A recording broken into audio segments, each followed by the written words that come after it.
Hello. Hello. हाँ, कैसी है? ठीक हो, तू बता। मैं भी बिल्कुल ठीक हूँ। और सब ठीक है घर में? मम्मी पापा कैसे हैं? हाँ, सब ठीक ही है। अरे मुझे एक बात पूछनी थी, बहुत दिन से मन में हलचल हो रही थी तो सोचा पूछ ही लूँ। अच्छा, पूछ पूछ, क्या हुआ? अरे मैं पूछ रही थी, अगर तुम मुझसे इतना प्यार करता है तो तुम मेरे लिए क्या कर सकता है? क्या कर सकता है? तू बता, क्या करूँ तेरे लिए? जितना मुझसे बन पड़ेगा, जितना हो पाएगा उतना कर सकता हूँ तेरे लिए, बता। यार देख, बन पड़ने वाली बात नहीं होती है, ठीक है? अगर तू मुझसे प्यार करता है तो तू कुछ भी करेगा मेरे लिए, जो मैं बोलूँगी वो तुझे करना पड़ेगा। हाँ, हम दोनों एक दूसरे से प्यार करते तो हम दोनों को एक दूसरे के लिए करना पड़ेगा। हाँ, तो बस लाइक दैट कि मेरे जैसे तू मेरे खर्चे उठा सकता है कि नहीं उठा सकता, ये बता। हाँ, मैंने क्या कहा, देख वो सैलरी के हिसाब से, काम धंधे के हिसाब से और अपनी सिचुएशन के हिसाब से होता है ना, वो तो हम अरेंजमेंट करना पड़ेगा, अपना सेटलमेंट करना पड़ेगा, एडजस्टमेंट करना पड़ेगा। जब ज़्यादा होगा तो हम खर्चे पानी भी कर सकते हैं, अगर नहीं हुआ तो मैं देख ज़बरदस्ती तो कर नहीं सकता इसके अंदर। नहीं हुआ तो तुझे भी एडजस्टमेंट करना पड़ेगा कभी कभी। यार देख, एडजस्टमेंट वाली बात नहीं है, ठीक है ना? तुझे मुझसे प्यार करने से पहले सोचना चाहिए, ठीक है? देख, मेरा पार्लर का खर्चा होगा, मेरे मेकअप का खर्चा होगा और एक्सेट्रा सो ऑन, मेरे बहुत सारे खर्चे हैं। देख, मेरे माँ बाप ने मुझे कभी कोई कमी नहीं आने दी, ठीक है? तो मैं नहीं चाहती, जिससे मैं प्यार करती हूँ, कि मैं ऐसे रहूँ और एडजस्टमेंट करके और अपनी इच्छा को, अपनी ड्रीम्स को मार के रहूँ। और सुन एक बात और, देख शादी वादी का मुझे बता दे कि शादी कब करेगा, ठीक है? और करेगा भी तो देख, मैं तेरे घर वालों के साथ तो मैं रहना नहीं चाहती, तुझे अपने माँ बाप को छोड़ना पड़ेगा। देख यार, तू सुन ले, समझना तो एक थोड़ा बहुत अंडरस्टैंडिंग तो रखनी पड़ेगी ना। जब हम शादी करेंगे तुझे भी मेरी सुननी पड़ेगी, मुझे भी तेरी सुननी पड़ेगी। हम दोनों एक मन एक आत्मा होकर अगर अच्छे से करें, एक दूसरे की परिस्थिति को समझकर, तो बहुत अच्छे से लॉन्ग टाइम तक हम रह भी पाएंगे और सक्सेसफुल भी हो पाएगी हमारी शादी। देख, रही बात पैसों की, तेरे खर्चों की, देख उसके अंदर जो मेरे पास आएगा मैं अपने माँ बाप को ना देकर मैं तेरे हाथ में रख दिया करूँगा। अब इससे ज़्यादा क्या कर सकता हूँ? जो भी मेरे पास पैसा आएगा, जो भी मेरी सैलरी होगी वो मैं तुझे दिया करूँगा। और सबसे पहले मैं तुझे मिला करूँगा और तू मेरे साथ रहा करेगी। तेरा और मेरा एक अलग रूम हुआ करेगा। रहेंगे एक ही घर के अंदर, लेकिन कुछ 3 से 4 रूम बटे हुए हमारे घर के अंदर। तू लेकिन मम्मी पापा अलग से रह करेंगे, तू मेरे साथ अलग से रह करेगी। इसमें कोई प्रॉब्लम नहीं है। नहीं भाई, मैं तो अलग ही रहूंगी। देखो फालतू में, देख तेरे यहाँ पे रहूंगी फिर रोक टोक होगी, तेरी मम्मी किच किच करेगी फालतू की, और फिर खाने पीने पे ये क्या है, ये का कैसे कपड़े डाले हैं, सर पे चुन्नी करके रहो, ये करो वो करो। देखिए फालतू की बॉन्डिशंस ना मैं तो नहीं झेल सकती हूँ। तू देख ले अब तुझे क्या करना है, अपने माँ बाप को तुझे छोड़ना ही पड़ेगा, वरना देख मैं ऐसे शादी तो कर नहीं सकती। अच्छा ठीक है, तू मुझे एक बात बता, तू मुझसे कह रही है कि तुम मुझसे प्यार करते हो कि तो मेरे लिए कुछ करोगे। तो मैं तुझसे एक बात पूछता हूँ, अगर तू मुझसे प्यार करती तो क्या मेरे लिए इन चीज़ों को नहीं छोड़ सकती है? नहीं, मैं अपने ऐशो आराम तो छोड़ नहीं सकती। और देख मेरी उम्र भी बहुत अभी इतनी हुई नहीं है, और मेरे पास लड़के भी बहुत हैं, ठीक है? लड़कों की तो लाइन लगी रहती है, पर मैंने तुझे ही क्यों पसंद किया? देख अगर तू मेरी बात को नहीं मानेगा, अपने माँ बाप को नहीं छोड़ेगा और अपनी तुझे करनी है, तो देखा आई एम सॉरी, मैं नहीं कर सकती हूँ तेरे साथ शादी फिर। चल ठीक है, तू नहीं मानी तो फिर मैं ही मान लेता हूँ। क्यों अच्छा वाला रिश्ता हम खराब करें? ठीक है, फिर मैं अपने माता पिता के साथ ना रहकर वरन अलग रह लूँगा तेरे साथ। ठीक है, अब तो कोई प्रॉब्लम नहीं है ना? अब तो कुछ ज़्यादा मत बोलियो। अब इस बात को हम यहीं ख़त्म कर देते हैं। लेकिन अब शादी हमारी पक्की है और किसी बात की कोई चिंता परेशानी नहीं होनी चाहिए, ना ही तुझे ना ही मुझे। और हमसे कोई फालतू के क्वेश्चन आपस में नहीं करने एक दूसरे से, ठीक है? बट देख, और एक बात और, अगर देख तू मेरे साथ शादी करेगा तो देख मेरे को कोई रोक टोक नहीं चाहिए अपनी लाइफ में। मैं कुछ भी पहनूं, कुछ भी खाऊं, कुछ भी पीऊं, किधर भी आऊं, किधर भी जाऊं, तो तू मुझ पर कुछ ज़्यादा रोक टोक नहीं करेगा। क्यों यार, ऐसा कैसे हो सकता है? मैं तो तेरा पति हूँ। कि मैं नहीं रोकूंगा तो तुझे कौन रोकेगा? अगर मैं तुझे नहीं समझाऊंगा, नहीं सिखाऊंगा, नहीं बताऊंगा तो तुझे कौन बताएगा? इतना तो अधिकार है ना एक पति को अपनी पत्नी के ऊपर। तो इससे ज़्यादा मैं क्या कर सकता हूँ? इतना तो करूंगा ही ना। यार फिर इतनी बाउंडेशंस, फिर से ही वो सब चालू, माँ बाप के साथ नहीं रहने मना कर रही हूँ तो तू फिर अपनी जमा के रखेगा मुझ पर। देख मेरे से ये सब नहीं होगा, साफ बात। मेरे भी कुछ सपने हैं, मेरे भी कुछ ड्रीम्स है, मैं खुल के जीना चाहती हूँ, मैं कुछ बाउंडेशंस में नहीं जीना चाहती, और ना ही मैं किसी के नीचे दब के रहना चाहती हूँ। और देख, जब मुझे कुछ खाने पीने के लिए चाहिए होगा तुझे उसी वक्त ला के देना पड़ेगा, भले तेरे पास पैसे हो या ना हो, मुझे उससे कोई फर्क नहीं पड़ता।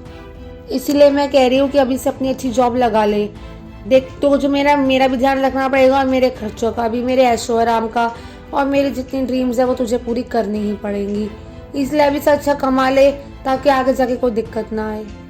हाँ, तो अभी लगा हुआ हूँ, कोई अच्छी जॉब मिल जाए यार। तो इतना तो ऐसे तो मत बोल यार।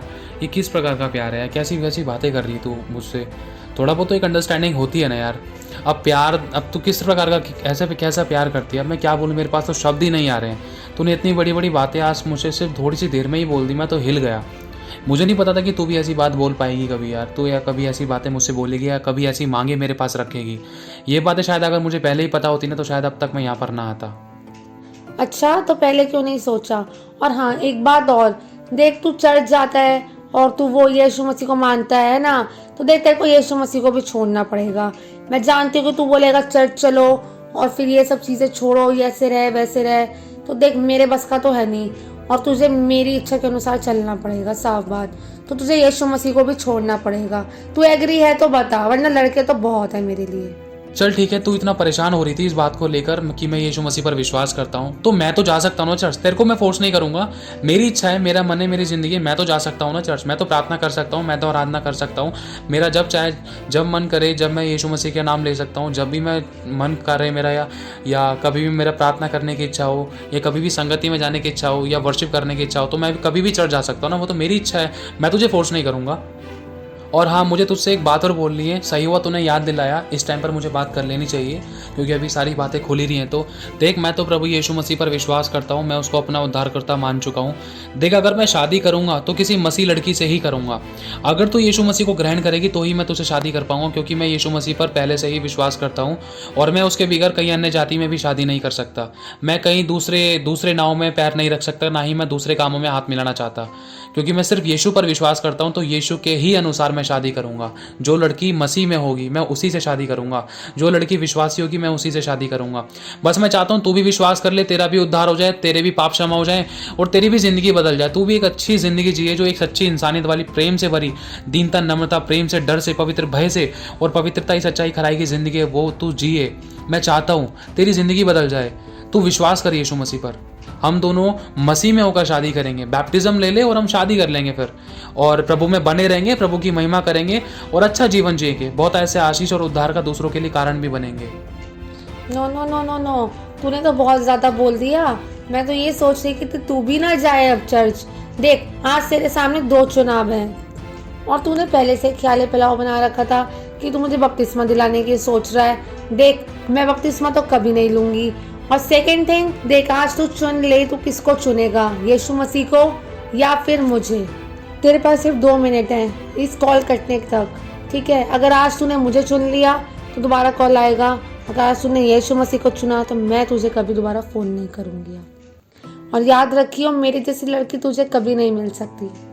यार तू मुझे एक बात बता, तूने कभी मेरी इच्छा पूछी है? तू मुझसे हमेशा कुछ ना कुछ इच्छा रख रही है, कुछ मांग रही है, तू मुझसे बोल रही है ये छोड़ दो, ये कर लो, वो कर लो, ऐसे करो, वैसे करो, मेरी इच्छा पूरी करो। तूने मेरी दिल की पूछने की कोशिश करी है कि मैं क्या चाहता हूँ, मैं किस बात से प्रसन्न हूँ, मुझे क्या अच्छा लगता है, क्या नहीं अच्छा लगता, मेरी क्या पसंद है, क्या नापसंद है?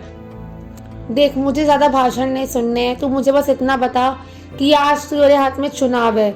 जल्दी से बता, मेरे पास ज़्यादा फालतू टाइम नहीं है तेरे से बात करने का। मैं या फिर यीशु मसीह? देख, ध्यान रख, जिसने मुझे जीवन दिया है ना उसको मैं कभी नहीं छोड़ूंगा, वो मेरा यीशु है। मैं यीशु को चुनता हूँ आज, चाहे तुम मुझसे शादी कर या ना कर, चाहे कैसा भी दुख होगा सह लूंगा, लेकिन यीशु को नहीं छोड़ूंगा। मेरा यीशु हमेशा मेरे लिए बेस्ट ही करेगा और अच्छा ही करेगा। शायद क्या पता ये भी उसकी मर्जी हो, लेकिन मैं तो बहुत अपनी तरफ से प्रेशर लगाने की कोशिश कर रहा था कि मेरी शादी तेरे साथ हो। मैं अपना दिमाग चलाने की कोशिश कर रहा था, लेकिन मैं गलत था। इतना टाइम, इतना पैसा, इतनी एनर्जी मेरी वेस्ट हुई और मैं तेरे चक्कर में अपने माँ बाप को भी छोड़ने के लिए तैयार हो गया था, उनसे दूर रहने के लिए तैयार हो गया था। तेरे चक्कर में मैं चर्च आने जाने के लिए भी छोड़ने के लिए तैयार हो गया था। लेकिन जब तूने ये सारी बातें बोली, शायद ये ही परमेश्वर की इच्छा थी, ये ही शैतान की चाल थी कि मुझे परमेश्वर के वचन से या उसके अनंत काल के जीवन से या उसके विश्वास से भटकाए। लेकिन याद रख इस बात को, सिर्फ मैं अपने यीशु को ही चुनूंगा, मैं तुझे नहीं चुनूंगा। यीशु ने मुझे जीवन दिया है तो मेरी लाइफ पार्टनर भी वही देगा। आज मैं तुझे नहीं, सिर्फ अपने यीशु को चुनता हूं और यीशु ही मेरा जीवन है, यीशु ही मेरा सब कुछ है। अब तू चाहकर भी मेरे पास आएगी, मैं तब भी शादी नहीं करूंगा। क्यों? क्योंकि जिसने यीशु से प्यार नहीं किया तो वो मुझसे कैसे प्यार करेगा? या फिर जिसने मुझसे प्यार नहीं किया तो वो उस परमेश्वर से जिसने उसको कभी देखा ही नहीं है तो उससे कैसे प्यार करेगा। ध्यान रख, मैं तुझसे अब कभी शादी नहीं करूंगा। मैं सिर्फ यीशु से प्रेम रखता हूं और उसी के साथ रहूंगा, उसकी इच्छा पर चलूंगा। मैंने बहुत बड़ी गलती कर दी थी कि मैं यीशु को जानने के बाद भी प्यार में पड़ गया और भटक गया और मैं पाप कर बैठा, व्यभिचार किया और मैंने तेरे साथ रिलेशन बनाया और मैं परमेश्वर के वचन से दूर भी हुआ। ना ही मेरा प्रार्थना में मन लगता था, ना ही मेरा आराधना में मन लगता था, ना तो कई बार मैं चर्च जा पाता था और ना ही मैं अपने माता पिता की आज्ञा का पालन कर पाता था, ना ही मैं कोई अच्छे से काम कर पाता था। और मेरे लाइफ में मेरे मन में टेंशन ही रहती थी कि मैं यहाँ पर देखूँ, वहाँ पर देखूँ, प्रभु को स्थान दूँ, चर्च जाऊँ, आराधना करूँ, प्रार्थना करूँ। मेरे मन से पाप और व्यभिचार, ये बुराइयाँ कभी दूर ही नहीं होती थी और कभी भी मेरी टेंशन का कोई हल नहीं मिलता था। याद रख, मैं अपना पहला स्थान प्रभु को ही दूंगा और मैंने प्रभु को चुन लिया है। चाहे पहले से लेकर अब तक मैंने ठोकर खाई, लेकिन अब नहीं खाऊंगा। आज मैं सीख गया हूं क्योंकि मेरे परमेश्वर ने मुझे सब कुछ सिखा दिया है। ध्यान रख इस बात का, मेरे लिए सबसे पहले प्रभु रहेगा। और मैं तेरा भी थैंक्स करता हूं कि तूने मुझे ये पाठ जो सिखाया कि मैं जिंदगी का सही मकसद जानने पाया। मेरे यीशु ने सच कहा है कि उसके सिवा ना तो कोई हमसे प्यार करता, उसके सिवा ना तो कोई हमारी ज़रूरतों को पूरा करता, उसके सिवा ना तो कोई हमें उद्धार देता, उसके सिवा कोई हमें सीने से नहीं लगाता। क्योंकि उसने साफ कह दिया है, लिखा है उसके वचन में कि देख, दूध पिलाने वाली माँ भी तुझे छोड़ देगी, मैं तुझे कभी ना छोड़ूंगा, कभी ना त्यागूंगा, वरन जगत के अंत तक सदैव मैं तेरे साथ रहूंगा। लेकिन मैंने ही तेरे प्यार में पड़ने के खातिर यीशु को छोड़ दिया था, जिसके कारण मैं भटक गया था। ना तो मैं उसकी आज्ञा का पालन कर पा रहा था और ना ही मैं उसके पवित्र आज्ञाओं पर चल पा रहा था और मैं पाप में डूबे जा रहा था। और इसके साथ साथ शैतान मुझे भरमाने की कोशिश करता और मेरी जिंदगी खराब करने की कोशिश कर रहा था कि मैं तेरे साथ शादी कर लूं और मैं पाप कर बैठूं, अन्य जातियों में शादी कर लूं और अपने माता पिता को छोड़ दूं और तेरे साथ एक बोझ भरी जिंदगी जीऊं। मैं आज मेरे परमेश्वर का धन्यवाद करता हूं। और आज तो इस बात को ध्यान से कान खोलकर सुन ले कि प्रेम का मतलब होता है देना। मेरे यीशु ने मुझसे प्यार किया है, उसने मेरे लिए अपनी जान दी है।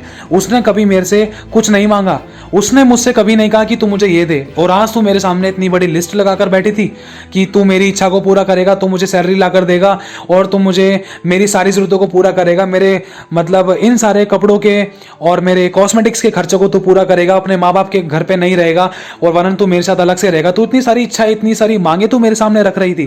तूने कभी एक बार भी तूने मुझसे नहीं पूछा कि तुझे क्या चाहिए। मेरा परमेश्वर पता है क्या कहता है, बेटा मांग, मैं तुझे दूंगा। तू मुझे पुकारेगा, मैं तेरी सुनूंगा, तेरी जरूरतों को मैं पूरा करूंगा, तेरे मन की सारी अभिलाषाओं को, तेरी मन की सारी बातों को मैं जानता हूं, क्या तेरे लिए अच्छी है, क्या तेरे लिए नहीं। क्या तू जानती है कि मेरे लिए क्या अच्छा है, क्या नहीं?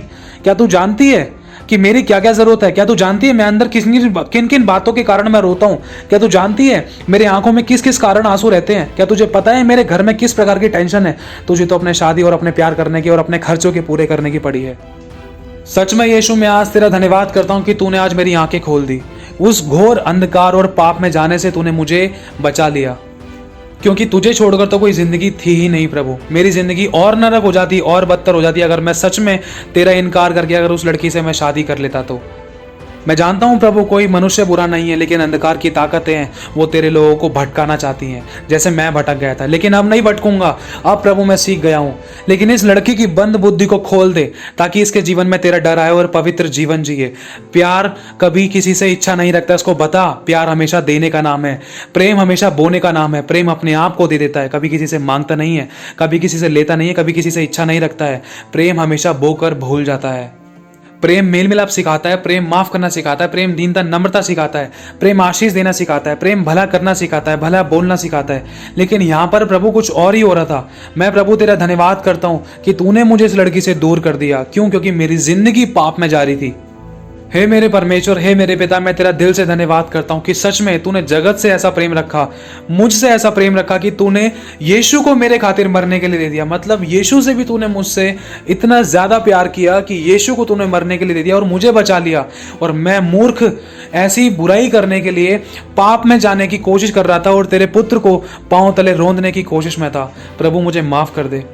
मेरे भाई और बहनों, आज आप जान चुके हो कि सच्चा प्यार क्या है। क्या ये गलत है? इन बातों को समझना और जानने की कोशिश करना।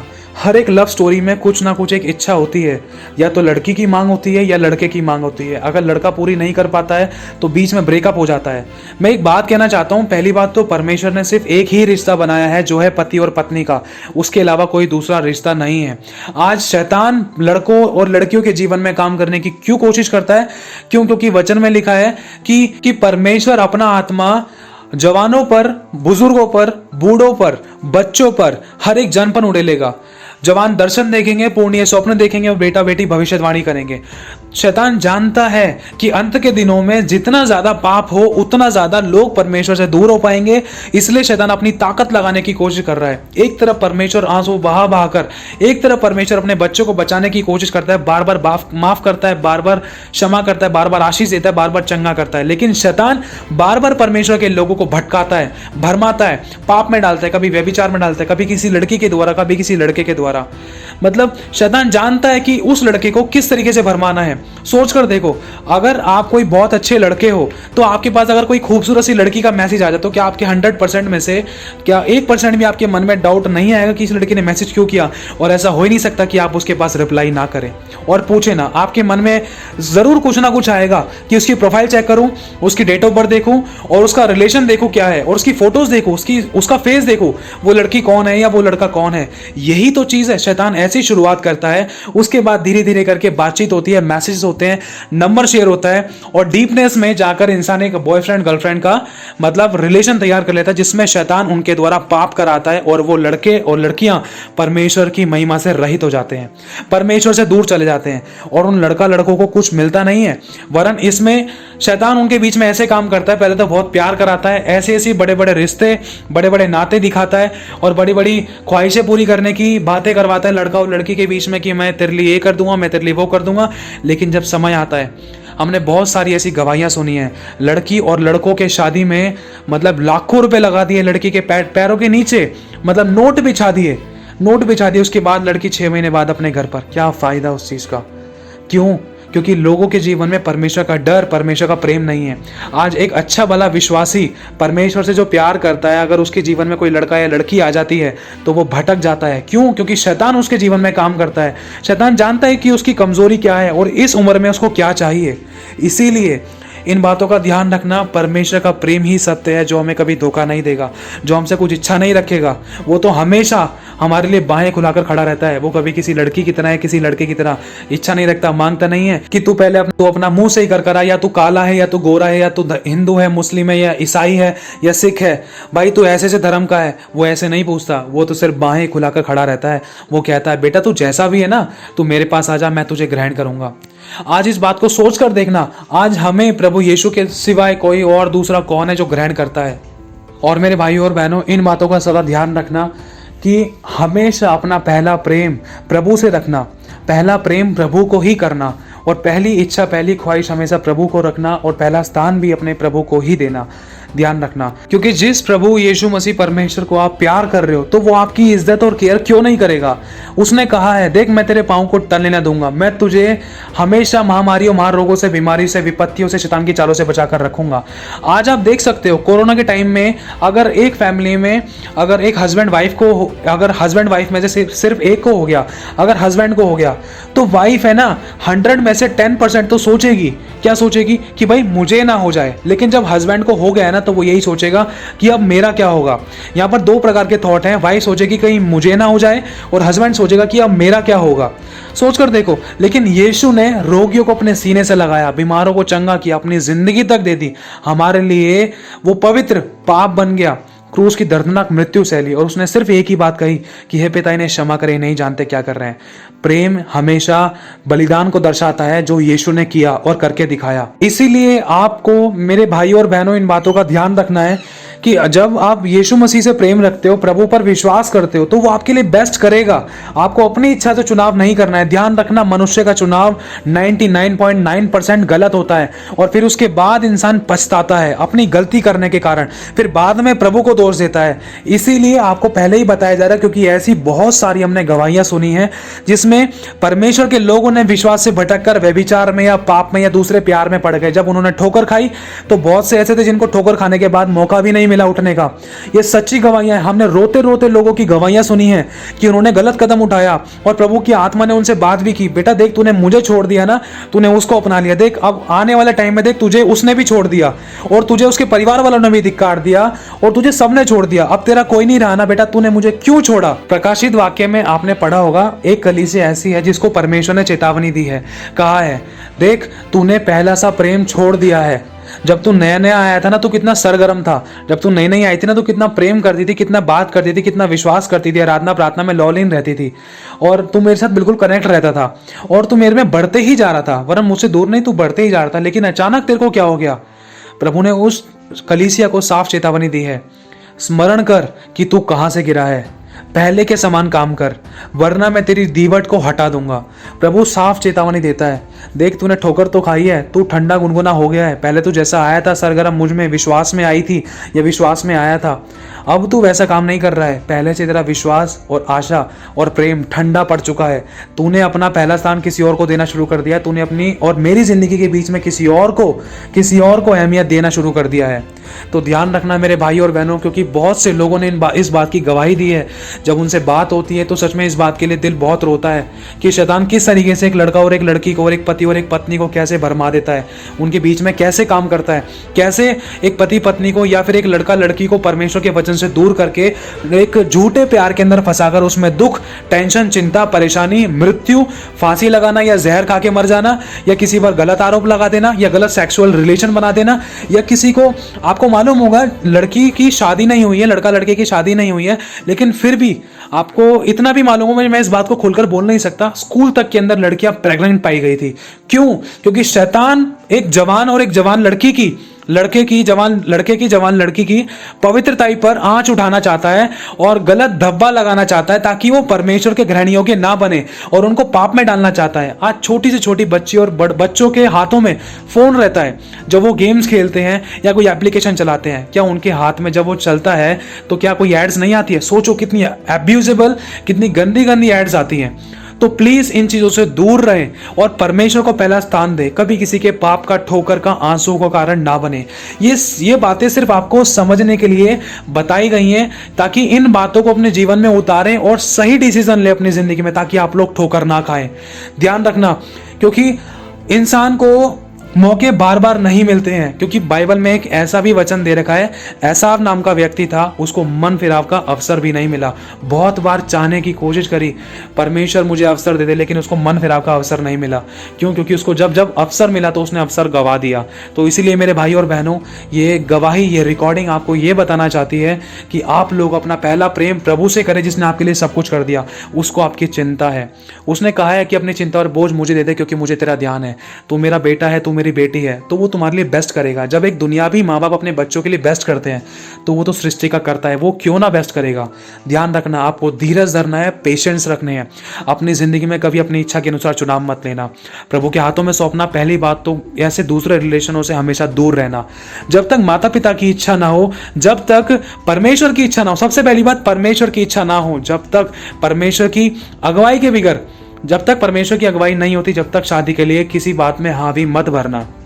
अगर आप परमेश्वर पे विश्वास करते हो, लेकिन आपके फैमिली वाले किसी दूसरी जाति से अगर लड़की ढूंढते हैं, तो इस बात के लिए भी प्रभु से आप प्रार्थना में रखना, प्रभु मैं वही चाहती हूँ जो तू चाहता है, मैं उसी से शादी करना चाहती हूँ जो विश्वासी हो, मैं उसी से शादी करना चाहता हूँ प्रभु जो विश्वासी हो। क्यों? क्योंकि जो लड़का विश्वासी में नहीं होगा, या एक जना विश्वास में है, दूसरा जना विश्वास में नहीं है, तो प्रभु वो ज्यादा दिन तक टिक नहीं सकते, क्योंकि दोनों के विचार एक समान नहीं हो पाएंगे और दोनों एक मन एक तन नहीं हो पाएंगे। ये टेम्परेरी होगा, क्योंकि ऐसी गवाहियां हमने जिंदगी में सुनने के लिए मिली है। ये सिर्फ टेम्परेरी रिश्ते हैं, और ऐसे लोगों को तो बहुत ज्यादा दुख होता था। क्यों? क्योंकि शैतान एक ऐसे व्यक्ति के द्वारा जो अविश्वास में है, उस पति के द्वारा जो अविश्वासी है, उस पत्नी को जो विश्वास करती है प्रभु पर, बहुत सताया। क्यों? एक अविश्वासी के द्वारा एक विश्वासी व्यक्ति को सताया जाता है। क्यों? क्योंकि शैतान की ये बहुत बड़ी चालें होती हैं कि ये कहीं विश्वासी लड़की के द्वारा ये पति भी विश्वास में ना आ जाए, कहीं ये इस लड़के जो ये विश्वास करता है, इस लड़के के द्वारा ये लड़की भी कहीं विश्वास में ना आ जाए। इसीलिए इन दोनों के बीच में ऐसा कुछ कराओ कि आपस में एक दूसरे के विरोधी हो जाए, कोर्ट केस हो जाए, तलाक हो जाए, या घर परिवारों को छोड़ दें, या तो मसीह से दूर हो जाए। यही शैतान की चाल है। मेरे भाई और बहनों, इन बातों को समझो।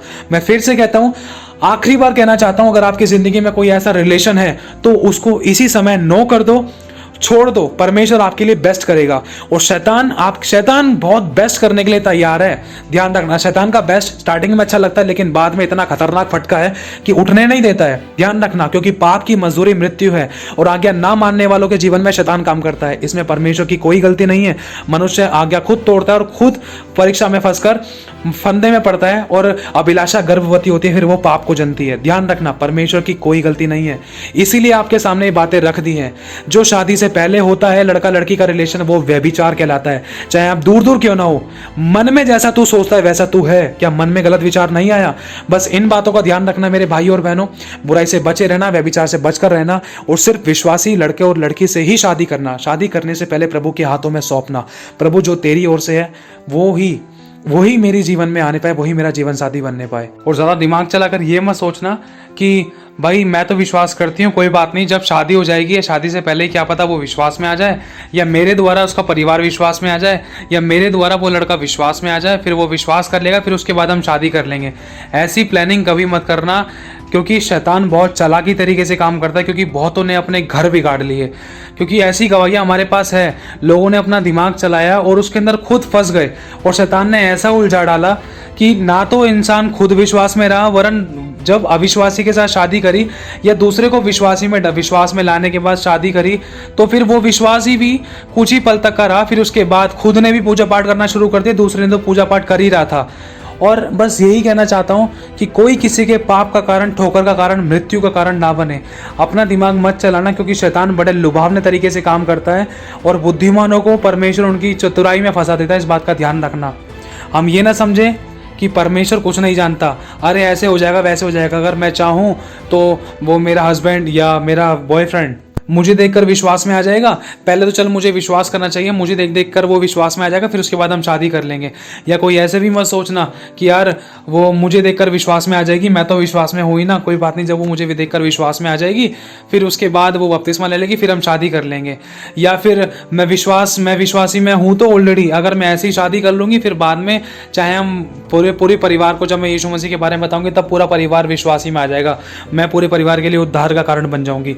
नहीं, भूल कर भी ऐसा कदम मत उठाना, ज़्यादा समझदार मत बनना इन चीज़ों के अंदर, क्योंकि शैतान बहुत चालाक है। परमेश्वर ने साफ बोल दिया है, ना तो अन्य जातियों में लड़की देना, ना तो अन्य जातियों में लड़की लेना, वरना इसके श्राप और इसकी हानि बहुत बड़ी है। मैं फिर से कहता हूँ, टाइम, पैसा, एनर्जी बिल्कुल भी वेस्ट मत करना, क्योंकि इस चीज़ के अंदर सबसे ज़्यादा यही चीज़ जाती है। और तीसरी, जान की भी बहुत, मैं गलत वर्ड बोलना नहीं चाहता, क्योंकि बहुतों ने, किसी ने आत्महत्या, किसी ने जहर खा लिया, किसी ने घर छोड़ दिया, किसी ने परिवार छोड़ दिया, किसी ने दूसरी शादी कर ली, किसी ने तलाक ले लिया, किसी ने कोर्ट केस कर दिया, 100 मुँह 100 बातें। फिर उसके बाद में आंसू बहाना, बाद में उसके आंसू बहाना कि प्रभु मुझसे गलती हो गई कि मैंने एक अविश्वासी से शादी करी, प्रभु मुझसे गलती हो गई कि मैं विश्वास में होने के बाद भी मैं उस लड़के के चक्कर में पड़ी रही, फिर उसके साथ शादी कर ली, फिर मैं सोची कि वो बदल जाएगा, लेकिन वो नहीं बदला। उसके साथ साथ प्रभु रहकर मैंने तुझे ही छोड़ दिया, और मैं खुद प्रभु उसकी जैसी बन गई, वरन उसके साथ दूसरे कामों में लग गई। उसने मुझे मूर्ति पूजा में लगा दिया, या उसने मुझे विश्वास से भटका दिया। प्रभु मुझे माफ कर दे। बाद में ऐसी बातें ना होने पाए, इस बात का ध्यान रखना, क्योंकि ऐसी गवाही हम सुन चुके हैं कि प्रभु मुझसे गलती हो गई, मैंने तेरी इच्छा के अनुसार नहीं किया, मैंने अपनी चलाई शादी करने में, अपनी चलाई प्यार करने में, प्रभु उसने मुझे छोड़ दिया, प्रभु उस लड़के ने मुझे छोड़ दिया, उसने मुझे धोखा दिया, उसने मुझे मूर्ति पूजा में या पाप में लगा दिया, प्रभु उस लड़की ने मुझे छोड़ दिया, उस लड़की के चक्कर में मैंने अपने घर परिवार छोड़ दिया और तुझे भी छोड़ दिया, प्रभु मुझे माफ कर दे, मैं दोबारा तेरे पास आता हूँ। ध्यान रखना मेरे भाई और बहनों, प्रभु को ये सब बातें, ये सब परिस्थितियाँ अच्छी नहीं लगती, क्योंकि वो बहुत रोता है। इसीलिए क्योंकि वो हमसे प्यार करता है, और वो खुद अपनी आंखों से इन चीज़ों को होते हुए देखता है। क्योंकि मनुष्य अनाज्ञाकारिता करके शैतान को मौका देता है, क्योंकि वचन में साफ लिखा है कि शैतान को और अवसर मत दो, और वो बड़े लुभावने तरीके से काम करता है। इंसान तो सोचता है कि यार सब कुछ सही चल रहा है, लेकिन उसको पता नहीं है कि उसके जीवन में बहुत बड़ी समस्या उत्पन्न होने जा रही है। शुरुआत में तो सब कुछ ठीक लगता है कि हाँ भाई सब कुछ सेट चलेगा, हम प्रभु की इच्छा के अनुसार, या बाद में प्रभु की इच्छा सेट हो जाएगी, प्रभु मान जाएगा, या हम मान जाएंगे, या बाद में सब कुछ सेट हो जाएगा, हम ऐसे ऐसे कर लेंगे, या बाद में विश्वास कर लेंगे, पूरा परिवार बाद में विश्वास में आ जाएगा। 100 मुँह 100 बातें, हम बहुत हज़ारों प्लानिंग बनाते हैं, लेकिन ध्यान रखना हमारी प्लानिंग परमेश्वर की प्लानिंग के आगे फेल है सदा।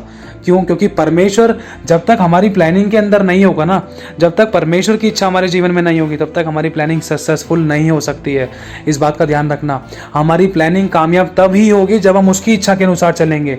अगर वो कह रहा है हाँ तो हाँ, अगर वो कह रहा है ना तो ना, तो मेरे भाई और बहनों, इन बातों में ध्यान रखना कि कोई भी परमेश्वर के वचन के विरुद्ध में अपनी लाइफ में कोई भी ऐसा समझौता मत करना, मतलब कोई भी ऐसा कदम मत उठाना, कोई भी ऐसा रिश्ता मत बनाना जो तुम्हें खुदावन से, परमेश्वर से, उसके वचन से, उसके प्रेम से, अनंत काल के जीवन से और एक अच्छी ब्लेसड लाइफ से दूर कर दे।